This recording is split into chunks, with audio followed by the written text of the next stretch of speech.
To make a prairie, it takes a clover and one bee. One clover and a bee, and reverie. The reverie alone will do if the bees are few.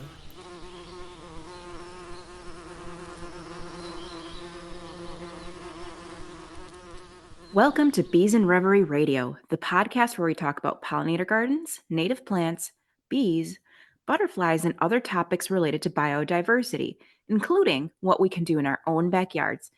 And we will sometimes report on current environmental news and anything biodiversity related that we should all be aware of and do together to protect bees, butterflies, and habitat here in the United States. Today's episode is called What About the Lawn? In this episode, Emily and I are going to talk about a topic that often comes up in discussions about native plants or biodiversity, and that's the lawn. Whether you're a lawn bro or you think all lawns are evil, or if you're somewhere in between, one thing that's true is that America's love of non-native turf grass lawns has cost us a lot. A lot of money, a lot of our time, and a lot of environmental degradation. So we're going to talk about that, but mainly on this episode, we're going to talk about what we can do in our own yards that may work better for us and for the environment, and some ideas for talking with our neighbors and local communities about this as well. So even if you live in an HOA or another area with really strict rules about yard and lawn aesthetics, I think you'll find something here that's helpful. But first, Emily, when we were outlining this episode and brainstorming on what we would cover, I found out that you have, shall we say, some really strong feelings about lawns. Yes. I could spend this whole episode talking about why I dislike American lawn culture so much. Well, why don't we start with that? Why don't you tell me what you dislike so much about lawns, what's so bad about them, and then we can move into what you and I do in our yards and some ideas for people listening about different ways they can start to transform their own yards into something more beneficial if that's what they want to do. So, yeah, why do I dislike lawns so much? Mainly because of how harmful they are. And why are they harmful, might you be asking? Well, one reason goes to the history of the American lawn itself, which we will dig into in some detail in our next episode. But the American lawn aesthetic prioritizes one specific aesthetic over real function. Lawns are a monoculture, which means it's just one crop or one plant, essentially. It doesn't support biodiversity. Lawns are healthier with weeds and flowers in the mix. You may have noticed if it rains a lot, like very heavily, you might get puddles across your lawn. And that's because lawn turf grasses have short root systems, whereas many native have root systems of 6 feet or more sometimes, which can help with soil erosion, flooding, and balancing the water table. And this is why you can actually water native plants less. They are adapted to this environment. Turf grasses cannot do that, which makes them very susceptible to drought. And like I've been saying, most lawn grasses are not native. Kentucky bluegrass is not from Kentucky, it's from What? Europe. Yeah, it was. I know it's a surprise to us all. It was actually brought over during colonization to reseed for pasture animals, and then it was eventually adopted as a traditional turf grass along with some fescues. And a lot of people are obsessed with the length of their lawn. They like it really short. Well, if the grass is too short, it that also adds to its ability to not tolerate drought as well. So that lawn will be less healthy. Probably my least favorite part of this is that many people maintain lawns chemically to achieve a certain quote unquote look by using pesticides, herbicides, synthetic fertilizers, and things like that, which are bad for people's health and the environment. Amen. That is an important list. So let's get into what we can do about it. Emily, tell me what your yard is like. How much of your yard is like lawn grass and or what do you do with your yard? Tell me about it. Sure. So I have roughly a half acre, and it's unfortunately mostly Kentucky bluegrass. It is what was with the house when we bought it. But I'm working every year to reduce the size of it very gradually, and the grass lawn portion is very large, and it takes about 2 hours to mow with an electric push mower. Mm. Similarly, here, when we moved into this house, the yard had been really let go and there were a lot of overgrown areas, but it was just like a lot of houses in the United States that have a yard. It was mostly non-native turf grass. Um, and so for me, I've been just taking out portions of that grass lawn area a little bit at a time and making my flower beds and garden beds and things like that. And then, same as you, the portions that have the grass in it, we just sort of let it go. We mow it, but clover pops up, things like that pop up, and we just let it be. Is there anything else that you do with your lawn, your grassy area, besides cut it? No, and I actually grew up in a house where we were encouraged to let white clover and dandelions grow, never doing anything besides cutting it. And that's how I like it now. Like there's actually the previous owners had a bare spot in the yard because I think they had like one of those pools that you put up in the summer but take down. And we just left it, and eventually clover filled that in. So that's our little clover patch out there.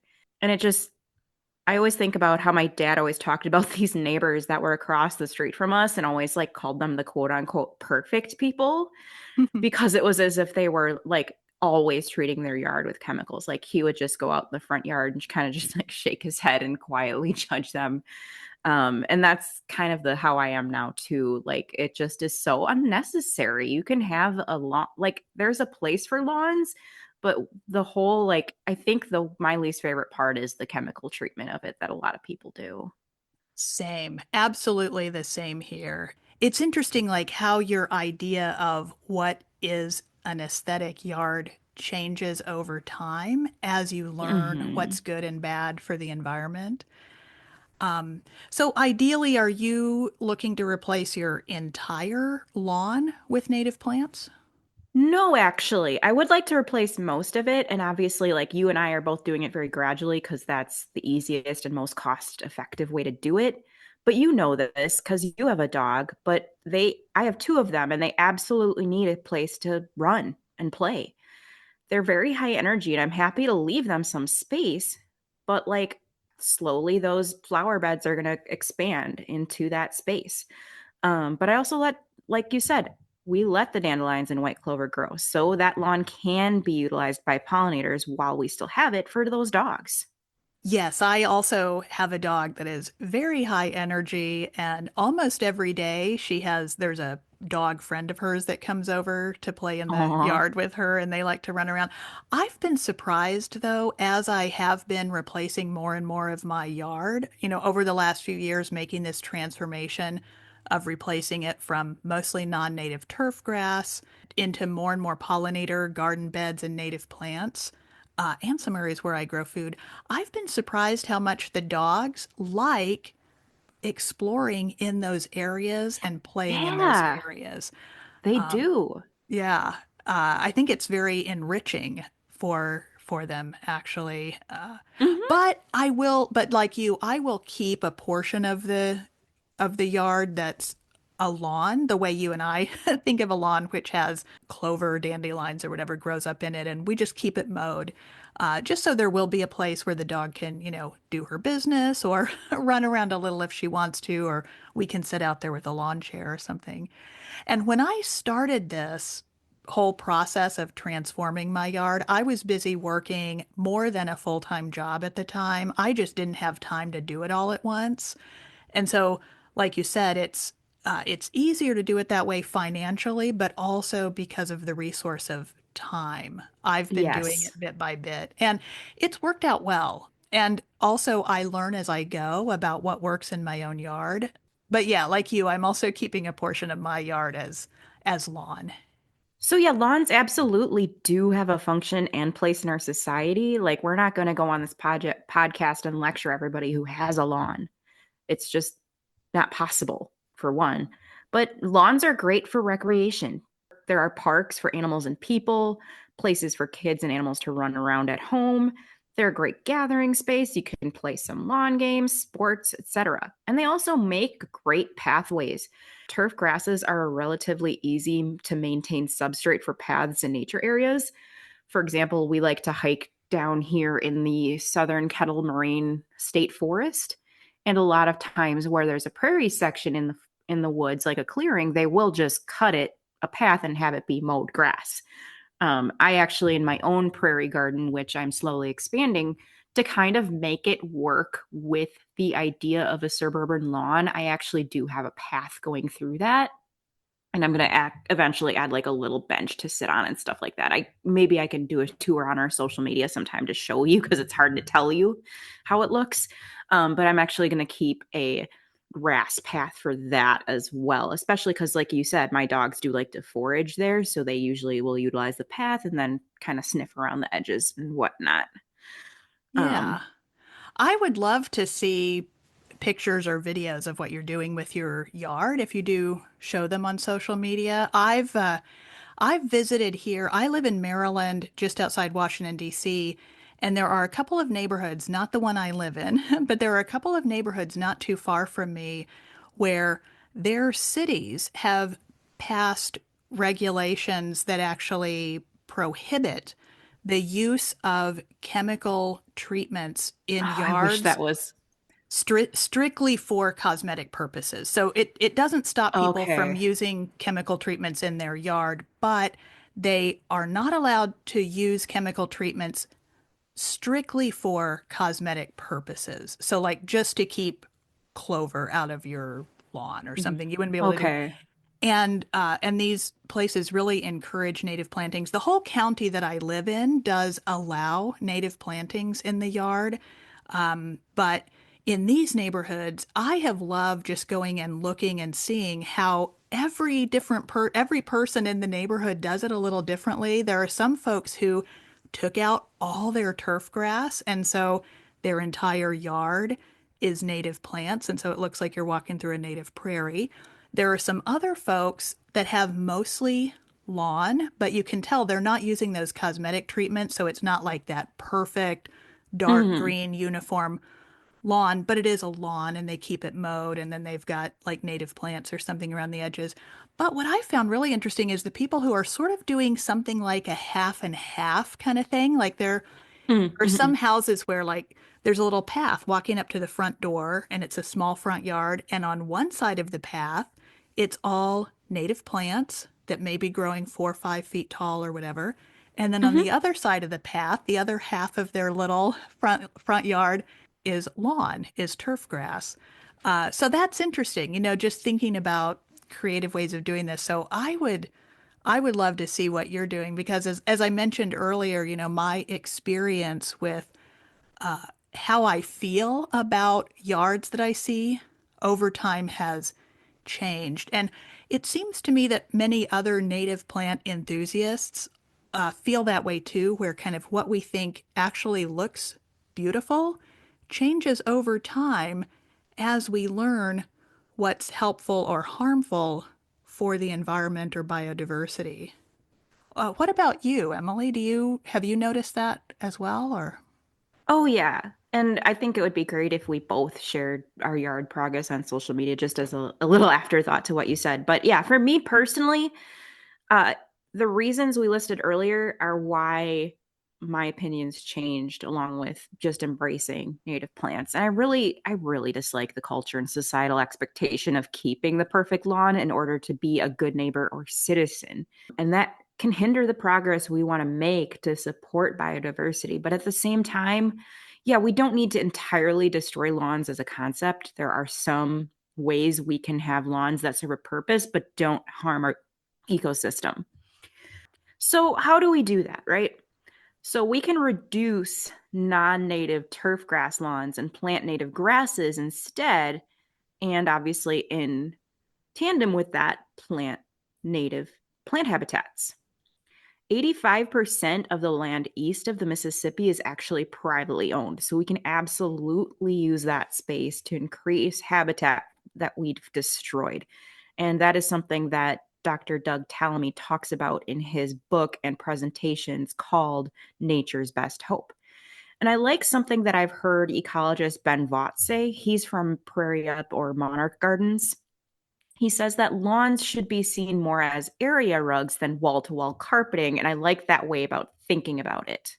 Oh, I like that analogy. I like Yeah, that. me too. And I Hmm. think it's obviously the biggest thing for me, and I'm sure you too, LaDonna, is avoid using pesticides, herbicides, and fertilizers on lawns, especially synthetic ones, because most of those synthetic pesticides and herbicides persist in the environment.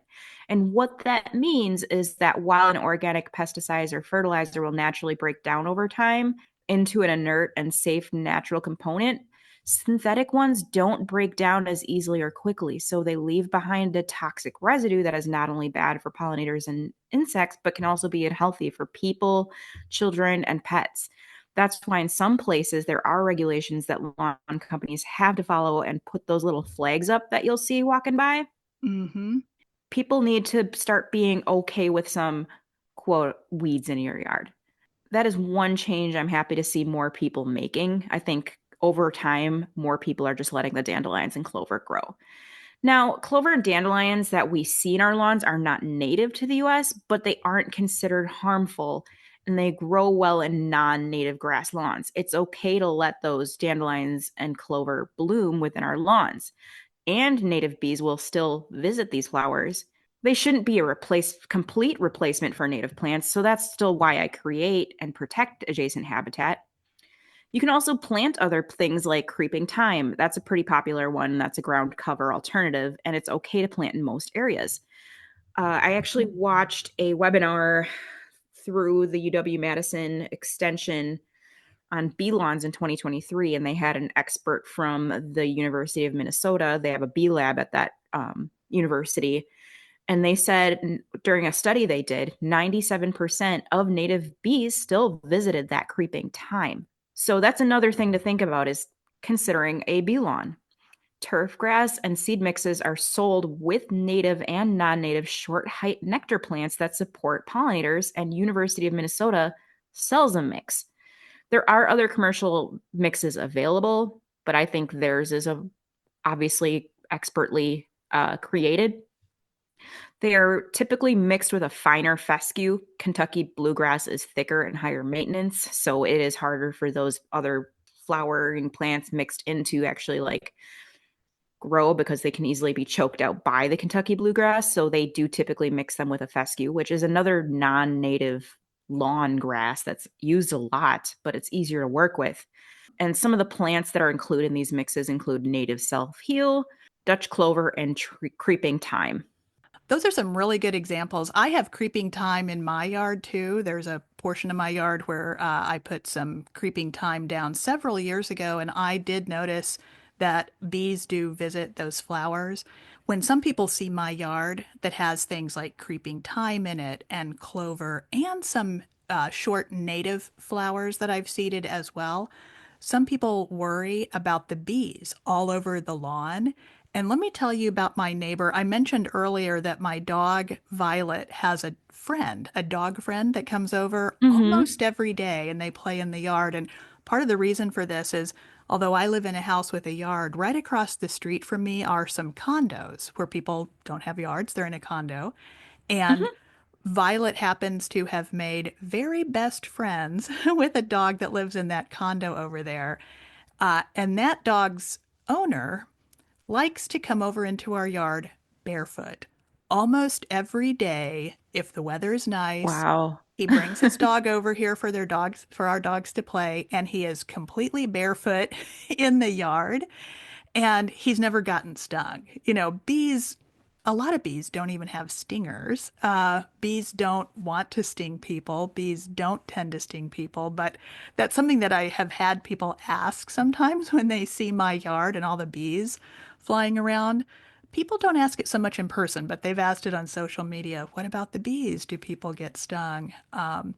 And in addition to some of these mixes that have, you know, a mix of non-natives and natives, there are also some mixes that you can get from some folks that are all native because there are Mm-hmm. some native grasses and that type of thing. And I'll make a plug here for the native strawberry in the United Oh, States. yeah. I don't know if I'm going to pronounce this right. Emily, maybe you know how to pronounce it. Frigeria virginiana I is think that's right. is a strawberry that is native in the United States. And this is one of our native plants that has a particularly big native range. Almost everywhere in the United States, it's considered native. Now, it's not the kind of strawberry that you find at the grocery store that's really big and plump. They're a little bit smaller, but it's not those teeny tiny ones. There's a different strawberry that grows wild in the United States that's not native that is sometimes called a mock strawberry. Oh, yeah. That one's really teeny tiny and it's like round and very small. That one's not native. Our native strawberry is kind of somewhere in between the two. It's not as big as the giant ones you see at the store, but it's not as small as the mock strawberry. And the mock strawberry, if you've ever tried one, is bitter. Our native strawberries are sweet. Anyway, I could go on and on about our native strawberries. Uh, but there's a lot of things folks can look up, a local source for them, like their Native Plant Society or their University Agricultural Extension Office or something, to look for ideas about native ground covers. Yeah, so if you're concerned about the bee thing, like she said, there's other options. You can replace the lawns with short height native grasses. And you can consider short growing ground cover in addition to the clover and creeping thyme mentioned. You can even keep separate areas from your turf grass to keep the bees away from that. Some other ideas for this are native self heal, calico American aster, yak yarrow, blue eyed grass, and landsleaf tickweed. And some other ideas that you can look into in addition to like your university or county extension office is that sometimes there are lawns to legume program grants like they have in Minnesota. And just remember that mowing is good for a bee lawn. Don't I know we're giving you all these ideas here. You can absolutely mow it. And that's actually good for it because it encourages flowering plants to bloom over and over again. If you were to just mow it once, they would go to flower and then immediately go to seed. So then those pollinators aren't utilizing it all spring and summer long. Emily, we should probably talk here also about about no mow May. I love the concept of no mow May because it's been, eye-opening for folks that, if you do let your lawn go for a while in the spring, it can be helpful. But I also know there's been some research and people realizing recently about the downsides to it as well. So could you talk about that? Yeah, and I think No Mo May has been a very good awareness campaign. It's gotten people to think about their lawns and how they can use it. It's very popular on social media. But No Mo may not actually be the best option depending on where you live. So maybe consider Low Mo May. That's actually something that was championed by where we used to live in Madison, Wisconsin. And the whole idea behind no mow is that so dandelions, violets, clover, and spring ephemerals can bloom for the first time. But with low mow you don't wreck your mower by letting it go too long. And that's the case at my house for sure, because that Kentucky bluegrass is thick. So if you decide to participate in no mow or low mow just use your best judgment. But if you're thinking of amending your lawn better for the pollinators so you can effectively do that all season long, just remember that the best time to plant a bee lawn is in spring after the first frost. And just note that doing it all at once can be costly. So it's okay to do it over time, especially if you have to remove vegetation. That's been the case for me. This Kentucky bluegrass is awful. You can also set your mower blade higher just in general year round to ensure that you don't cut it too short. So, LaDonna, all this being said, allowing other flowering plants to grow in the long run, what do you think about creeping Charlie? It seems to be the bane of many people's existence. Yeah, where I live in Maryland, there are several things like Creeping Charlie that really are what I would agree is a weed. It's Yeah. something that's not native, doesn't belong here, and can be problematic. So, where I am in Maryland, we've got Creeping Charlie, we've got Speedwell, chickweed, and some other things like that that grow very easily in non-native turf grass. Non-native grasses can be a breeding ground for some of these true weeds, things that don't belong here, they're not native, and we don't want them because they can get out into the natural environment and outcompete native species. But I've also found in my lawn some low growing native flowers also trying to make their home in my yard too, like some native violets that grow here really easily and are just gorgeous. I So have what those I too. aren't they pretty? I I love them. I even like the shapes of their leaves. Mm-hmm. So what I do is when I'm out in my yard and I see something growing in the grass, I'll look at it and I'll try and identify it. If I don't know what it is, I try and identify it. And then what I do is when I'm out there, I'll just pull grass and weeds by hand around the natives. So if I see an area of my yard where there are some native violets that have, making themselves at home, I'll try and give them a little bit of help. I'll just kind of pull some of the grass and weeds around them and let my husband does the mowing, so I'll let him know not to mow them down for a while. And Mm-hmm. then if I see something like creeping Charlie, I do try and pull that up. But why are you asking about creeping Charlie in particular? Is it just a particular one that you hate? I actually don't deal with it too much, but I've kind of like anecdotally experienced people that hate it. But there's also people who want to do the right thing and they're like, well, look at this, it flowers. So they leave it, which Oh, yeah, it's some of one these of other those. yeah, some of these other things like the chickweed and the speedwell can flower as well. Yeah, yeah. But there are problems. Yeah, like Charlie Mayflower. So like I get why people are like, "Oh, well, I'll just leave it for the bees." But it's not one of those plants you should leave alone. It's very aggressive in lawns, as Donna mentioned. It outcompetes beneficial nectar plants.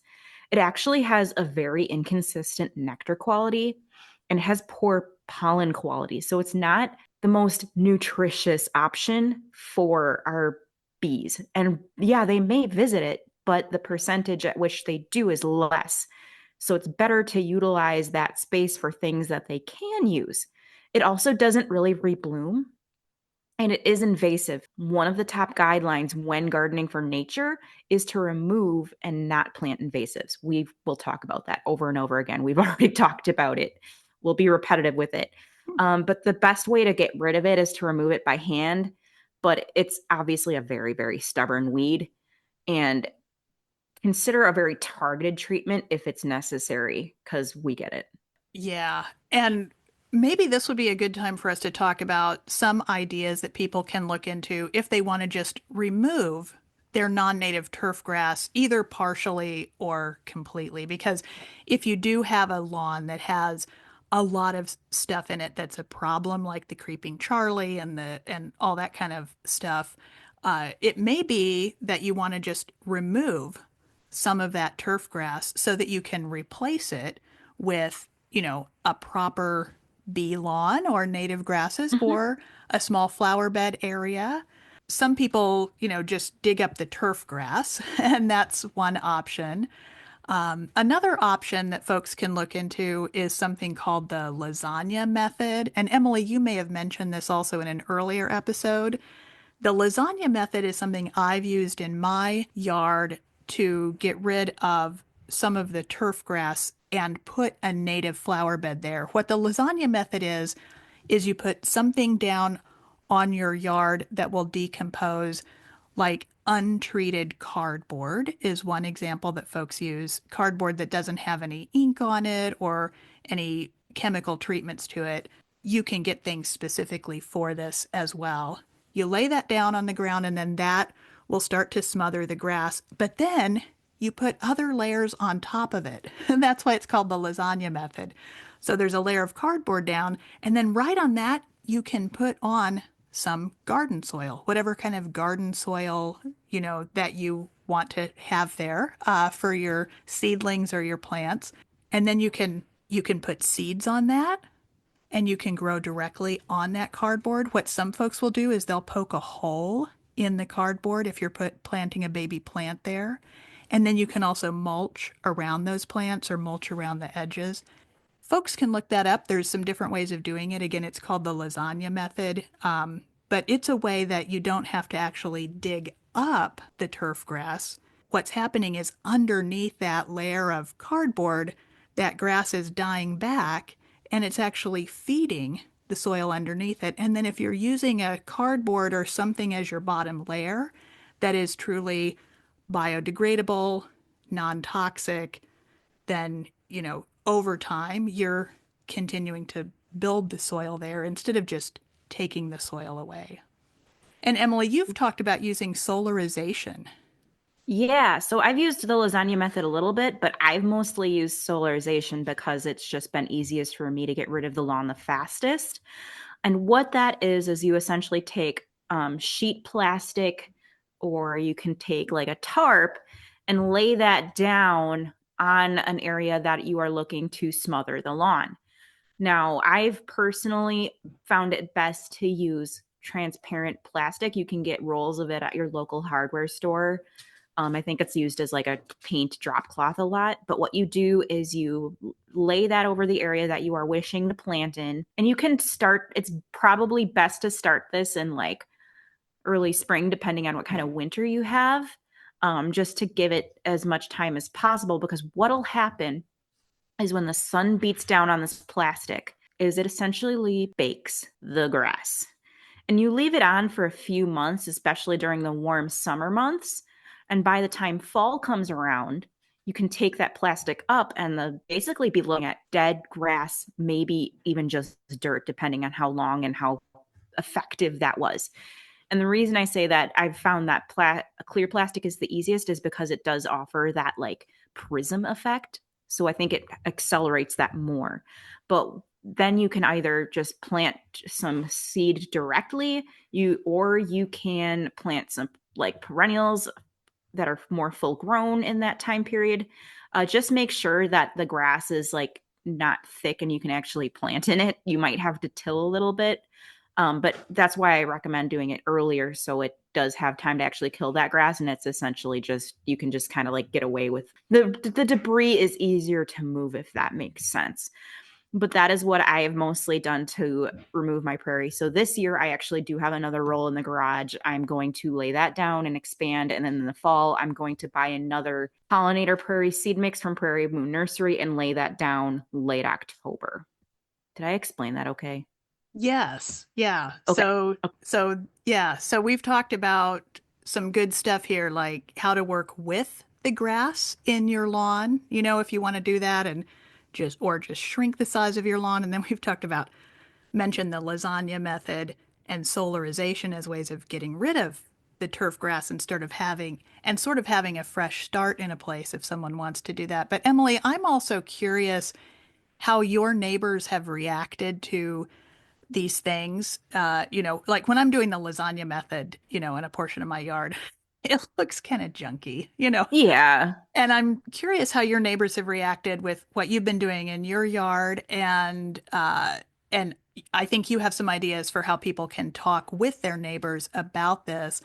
One thing I do want to say is that across the country, there are vastly different rules, regulations, city and county codes about yards and what you can do. And some folks live in HOAs or they live in places where there are very strict city and county codes about what they can do in their yard. There are some positive trends toward allowing people to have the freedom to do what they want in their yards if they're using native plants. For example, here in Maryland, where I live, there is a state law that went on the books just a couple years ago that says explicitly that an HOA cannot stop someone from having a yard that has a cared for native plant habitat, and it lists what those can be. It can be a native plant habitat, it can be a pollinator garden, it can be a rain garden, or it can be xeriscaping, which is drought tolerant. So, again, where I live in Maryland, you can have that type of a garden in your yard.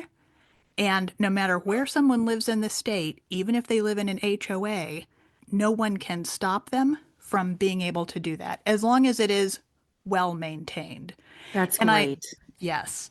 And I know similar laws have passed in other states, like recently Illinois. So there's a Hmm. similar law in Illinois. And there are some states that have also passed laws that allowed food gardening in front yards. There are some parts of the country where people weren't allowed to even grow their own food in their yard because it violated some code or rule that were some Mm, law saying, your yard has to be all, plain grass. So folks should look up, there may be things in their states or in their counties that may protect them, even if Karen, who heads the HOA, may think differently. But for people who don't live in one of those states and they want to do this, if you're living somewhere where you don't have the kind of protection like the law in Maryland gives me, one of the first obstacles is probably next door neighbors. mm-hmm. And, now with my neighbors, when I first moved into the house, I said, yeah, here's what I'm doing. I'm going to try it out. And I started with a flower bed. And I would also ask my neighbors, what do you think? Let me know what you think. Luckily, though, I live near neighbors that are really cool. So, Emily, what's your experience been talking with your neighbors, and what advice do you have for people that may be a little nervous about starting to change over their yard from plain turf grass into this kind of native habitat? So just to go back to your previous question, no one here in Wisconsin, in the town I live in, seems to mind what I'm doing yet. But a couple years ago, I did discover someone down the street who also raises monarchs and has a very beautifully designed native garden. And they've actually handed off eggs to me if they felt overwhelmed, and we offer to babysit each other's caterpillars. So that was a very pleasant surprise. And they showed me some native plants that came up in their flower beds that were just volunteers, and the fact that they just left them. And I love hearing that because here in Wisconsin, we don't really have any major state laws protecting that. It's really up to municipality. Um, but in the subdivision I live in, that was a very pleasant surprise. And I do need to connect more with my local gardening community. But initially because I just think there's just this over I mean, I'm an anxious person. I was nervous about asking our pet sitter to release the monarchs if I was away, but she actually absolutely loves it and will send me video if I'm gone. I think most people do love wildlife and want to do the right thing. So the more of us that are doing this, the easier it is to talk to the other neighbors who might be more resistant. So I just am kind of doing it and seeing kind of like how that can spread out into the neighborhood. Like, will this inspire some others to do the same thing? And so far, I think there's reason to be optimistic that I won't ruffle anybody's feathers. But for some people, it might be a very nerve wracking conversation to have. Like, I'm an introvert, it's not something that I normally would just go out and talk to a neighbor about. And you might find your neighbors are resistant if they're not ready to change their lawn practices. So if you're in that situation, I would suggest that you be patient with them. You can begin to talk to them about the benefits of what they might consider weeds like white clover. If there's an adorable fuzzy little bumblebee on a clover in their lawn, like you can be like, look at that. Look at what that's doing.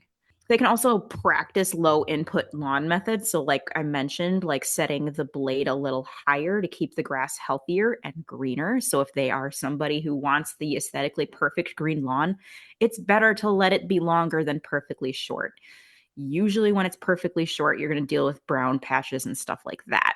Don't blindly use pesticides. I think a lot of people use them because just as looking for an easy way to do things, but it's not usually the best thing. So I think if there's a way to talk about to them about using pesticides and to please not, that's a good place to start. I remember during one of Doug Talamy's online webinars that I attended last year through the Illinois Monarch Project, because they offer a lot of free ones. He was saying, like, if you have a neighbor that's very resistant and sprays, and you have dead butterflies, show them that. I know that sounds morbid, but most people would be upset by that. And I was kind of getting to this earlier, but lead by example. Very often, if neighbors see what you are doing in your own yard and they can see what the good is doing, it is doing for our pollinators, they may want to do the same. People who manage their lawn as a treated monoculture will often wonder where the bees and butterflies are. They'll put out like bird feeders and hummingbird feeders because they do want to see these things. Most people love them.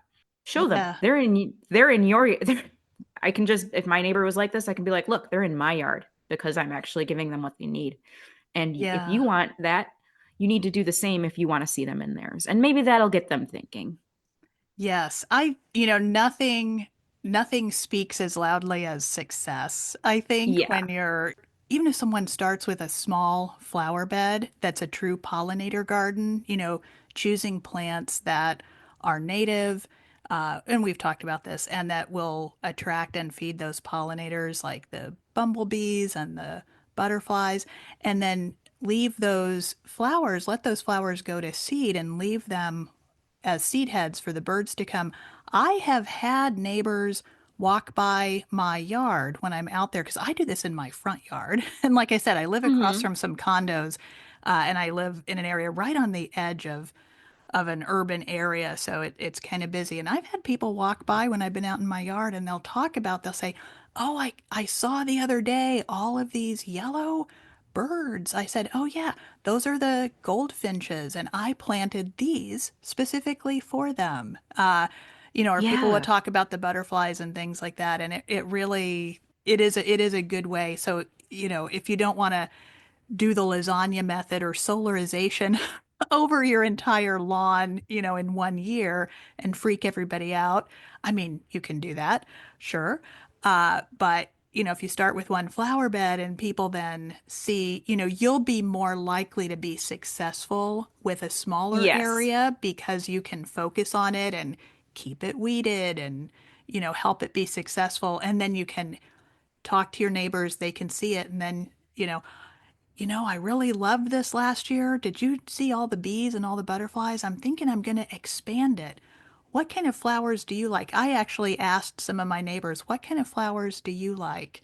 So those are some really great suggestions. And Emily, I feel like we've covered quite a bit in this episode. But for someone who is really thinking about getting rid of their lawn or some of their lawn, I know this episode isn't enough by itself. So we'll list some resources for people who, if you're still listening and you want to start doing this, or resources you can share with your neighbors, we will put all of these resources in the show notes for you so you can check them out if needed. We've mentioned your own state agricultural university extension office. You can find that by doing a search online. You can search for your state name. Like I live in Maryland, so I would search Maryland Extension Office. Or I might try Maryland University Extension Office. Most agricultural universities have what's called an extension office, which is an office that communicates with the public about gardening. So they may have ideas about what is particularly good or not good in your area to grow in your lawn. Homegrown National Park, Emily has mentioned Doug Tallamy. You can follow them on social media. You can buy actual physical books. Emily mentioned the University of Minnesota Bee Lawn Turf Grass Science, and she'll put a link in the show notes. And I know we've plugged this company before and they don't sponsor us or anything. This is just truly from the heart. Both Emily and I love Prairie Moon Nursery. They're a seed seller online. And not only do they sell native seeds, but if you want to go and browse for seeds that you can plant if you're removing some of your turf grass, I love them because you can search based on your part of the country. And when you're Hmm. looking at a particular plant or seed on their site, you can look at a native plant range to make sure it's in your range. They're at www.prairiemoon.com. Again, not sponsored. We just love them. So, as we mentioned earlier, this is just one conversation we are going to have about the lawn. I hope you will join us for part two next week, where we'll talk about the history of the American lawn and how it's not the history you may have heard about on social media over the last couple of years. There's more to the story, and I'm really excited to dig into that with you, Donna. It is going to be fun. Yeah. So that episode will be next week. So thank you for tuning in to Bees and Reverie Radio. We're releasing episodes about weekly, usually on Thursdays. This is season 1. And we're also releasing some shorter episodes in between our weekly full episodes, comedy shorts, news shorts. So stay tuned. And if you like the show, we'd love it if you leave us a review. It helps other listeners who might be interested in these same topics find us. In the meantime, you can also find us on social media at Bees and Reverie Radio on Blue Sky, YouTube, all the usual places. We also have a Discord community where you can be part of talking with other citizen scientists, native gardeners, and nature enthusiasts. And you can email us at beesandreverieradio@gmail.com with any questions. Thank you for listening, and remember to plant native.